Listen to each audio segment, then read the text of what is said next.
रास्ते कहाँ खत्म होते हैं जिंदगी के सफर में। मंजिल तो वही है दोस्तों, जहाँ ख्वाहिशें खत्म हो जाए। ओम शांति। नमस्कार। बहुत समय पुरानी बात है। एक व्यक्ति दिन और रात मेहनत करता था, पर अनेकों अनेक चिंताएं उसे सताती रहती थी। परमात्मा को याद करने की कोशिश करता, पर उसका मन ही नहीं लगता था। उसे पता लगा कि एक गांव के कोने में पेड़ के नीचे महात्मा बैठते हैं, तपस्या करते हैं, और उनके पास जाओ तो परमात्मा से आपको मिला सकते हैं। तो वो उनके पास गया और उसने कहा कि मैं भगवान को याद करना चाहता हूँ, भगवान को प्राप्त करना चाहता हूँ, पर मैं उनको प्राप्ति नहीं कर पाता, दिन और रात उलझा रहता हूँ। महात्मा ने उसे मुस्कुराते हुए कहा कि ठीक है, अगर तुम्हारे मन में इतनी इच्छा है तो कल सवेरे तुम मेरे पास यहाँ पर आना और मैं तुम्हें परमात्मा के घर पर ले चलूंगा। तो व्यक्ति वहां पर आ गया। अगले दिन उठकर उसके मन में उत्सुकता थी दोस्तों, बहुत इच्छा थी कि मैं भगवान से मिलूंगा। तो उस महात्मा ने उन्हें कहा कि मेरी एक ही शर्त है कि मैं तुम्हें ये 4 पत्थर दे रहा हूँ। इन 4 पत्थरों को अपने सर पर रखकर इस पौड़ी पर, इस पहाड़ी पर तुम्हें चढ़ना पड़ेगा, और पहाड़ी के ऊपर एक बहुत सुंदर मंदिर बना हुआ है, वहां हम जाएंगे तो हमको देवता के दर्शन होंगे। वो व्यक्ति जो है बहुत ही खुश हो गया। उसने कहा वाह, ये तो अद्भुत है। उसका उमंग उत्साह इतना था, मेहनती था। उसने कहा मैं बिल्कुल तैयार हूँ महात्मा जी। महात्मा उठे और बड़ी तेजी से उस पौड़ी पर चढ़ने लगे। दोस्तों, वो व्यक्ति भी महात्मा के पीछे पीछे उन 4 पत्थरों को अपने सर पर लेकर चलने लगा। महात्मा के साथ ही चल रहा था, बट कुछ ही दूर गया तो उसे उन पत्थरों का बोझा महसूस होने लगा। उसके पसीने आने लगे और उसने महात्मा से कहा कि भाई, ये पत्थरों को लेकर चलना मेरे लिए बहुत मुश्किल हो रहा है, कोई और तरीका बताइए। तो महात्मा ने उसे मुस्कुराते हुए बोला कि ऐसा करो, इनमें से एक पत्थर को गिरा दो। उस व्यक्ति ने एक पत्थर को गिरा दिया। उसको पुनः लगा कि अब उसका बोझ हल्का हो गया है और वो फिर महात्मा के साथ तेजी से चलने लगा। थोड़ी दूर गया तो फिर उसे बोझा महसूस हो रहा था और उसने महात्मा से बोला कि महात्मा जी, अभी भी मुझसे चढ़ा नहीं जा रहा, अभी भी मुझे बोझा महसूस हो रहा है। तो महात्मा रुक गए और मुस्कुराते हुए उसे बोले कि बेटा ऐसा करो कि तुम एक और पत्थर गिरा दो। तो दोस्तों, 2 पत्थर उसने गिरा दिए और बाकी 2 को लेकर फिर महात्मा के साथ पुनः वो तेजी से चलने लगा। आगे कुछ ही दूर गया, फिर पुनः उसे वह महसूस हुआ कि ये बोझा मुझे बहुत तंग कर रहा है, और महात्मा के सामने उसने वही प्रश्न रखा। महात्मा उसे देखकर मुस्कुराने लगे और उन्होंने कहा कि बेटा ऐसा करो कि तुम तीसरा पत्थर भी गिरा दो। अब तीसरा पत्थर गिराया, एक ही पत्थर उसके सर पर था। वो बहुत उमंग उत्साह से कि महात्मा जी, ये तो मैं कर सकता हूँ, और वो महात्मा के साथ तेजी ऊपर से चलने लगा। पर जैसे ही मंदिर के पास पहुंचने वाले थे, उसको बहुत थकान हो चुकी थी। उसे लगा कि महात्मा जी, ये पत्थर भी मैं नहीं अपने सर पर रख सकता हूँ। तो महात्मा ने उसे पुनः कहा कि ठीक है, अगर तुम यह भी नहीं उठा सकते तो इसको भी गिरा दो। जैसे ही उसने उसे गिराया तो उसे बहुत हल्का महसूस हुआ। अब वो महात्मा के साथ बड़े आराम से चलता हुआ मंदिर पर पहुंच गया।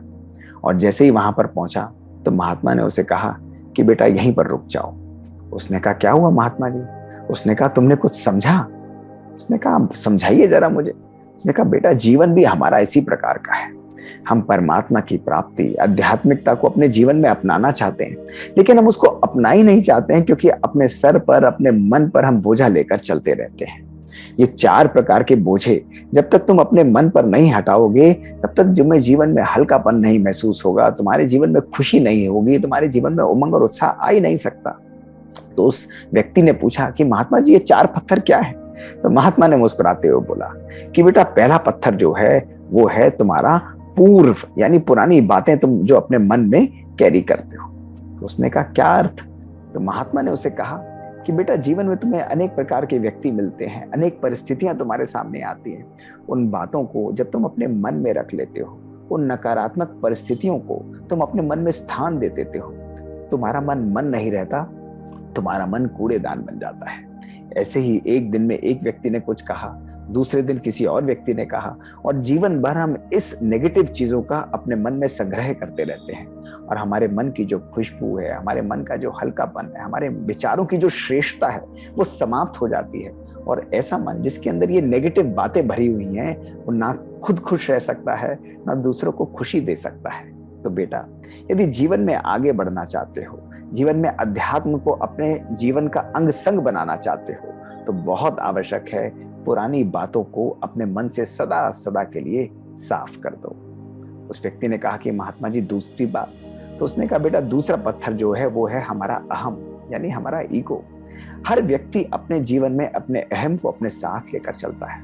जिस व्यक्तित्व के अंदर अहम होता है उसको अभिमान और अपमान की फीलिंग बार बार आती रहती है। वो कभी भी अपने जीवन में खुश नहीं रह सकता, दूसरों के स्वभाव को, दूसरों के बिहेवियर को एक्सेप्ट नहीं कर सकता। वो हर चीज यही चाहेगा कि मेरे अनुसार चीजें हों। और अगर ऐसा व्यक्तित्व हमारा है तो हम कभी भी अपने मन को हल्का नहीं रह सकते, अपने जीवन में आगे नहीं बढ़ सकते। अहम हमारी नकारात्मकता का, अहम हमारे पतन का एक मेजर कारण बन जाता है। तो बेटा अहम को भी अपने जीवन में सदा सदा के लिए त्याग दो। फिर तीसरी बात महात्मा ने उसे कहा कि बेटा तीसरी बात है तुम्हारी इच्छाएं। इच्छाएं हमारे जीवन में हमें अच्छा नहीं बनने देती। देखो आज मानव जीवन सामान बटोरते बटोरते कहां से कहां पहुंच गया है, लेकिन हम सब अपने आप से पूछें कि क्या आज सामान की जगह हमने अपने मन, अपने जीवन में सुकून को बटोरा है? सुकून को, शांति को, प्यार को हमने अपने जीवन में आत्मसात किया है? अगर हम अध्यात्म के मार्ग पर चलना चाहते हैं तो हमें संतुष्टता के गुण को धारण करना पड़ेगा। जो जीवन सदा संतुष्ट है, जो जीवन सदा दूसरों को सुख और शांति देता है, दोस्तों वही जीवन जो है वह आगे बढ़ता है। वही परोपकारी व्यक्तित्व जो है वो परमात्मा को प्राप्त कर सकता है, उसकी अपने जीवन में अनुभूति कर सकता है। और चौथी बात महात्मा ने उसे मुस्कुराते हुए बोला कि बेटा चौथी बात जो है वो है लोगों की मान्यताएं, तुम्हारी अपनी मान्यताएं और लोगों की राय। कई बारी हम अपने जीवन के अंदर लोगों की बातों को सुनते रहते हैं और उन्हीं की बातों के अनुसार अपने जीवन को ढालना चाहते हैं। दोस्तों लोगों की ओपिनियंस हैं, लोगों के जो बिलीफ सिस्टम है वो केवल एक राय है, वो केवल उनकी एक विचारधारा है। लेकिन उनकी नकारात्मक विचारधारा कभी कभी हमारे व्यक्तित्व को, हमारे मन को अशांत कर देती है और हमारा मन पीड़ित हो जाता है, हमारी खुशी गायब हो जाती है।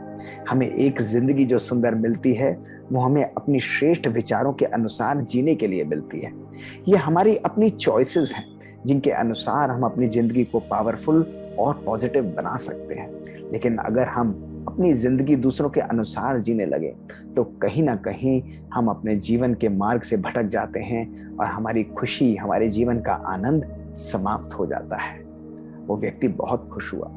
उसने कहा कि महात्मा जी आज जीवन का एक अद्भुत रहस्य आपने हमारे सामने खोला कि अगर इन 4 बातों को हम अपने मन से सदा सदा के लिए हटा देते हैं तो हमारा मन हल्का हो जाता है। और दोस्तों जो ऐसा मन जो सदा हल्का है, जो सदा शुद्ध और शीतल और पवित्र है, यही मन उमंग और उत्साह में रहता है। यही मन उड़ सकता है, यही मन परमात्मा को सहज रूप से याद कर सकता है। तो चलिए आज अपने जीवन के अंदर भी हम झांके और इन 4 बातों को कहीं ना कहीं अपने जीवन से सदा सदा के लिए निकाल दे और खुशी, आनंद को अपने मन में धारण करें। परमात्मिक गुणों की, परमात्मिक शक्तियों की भी अपने जीवन में अनुभूति करें। ओम शांति।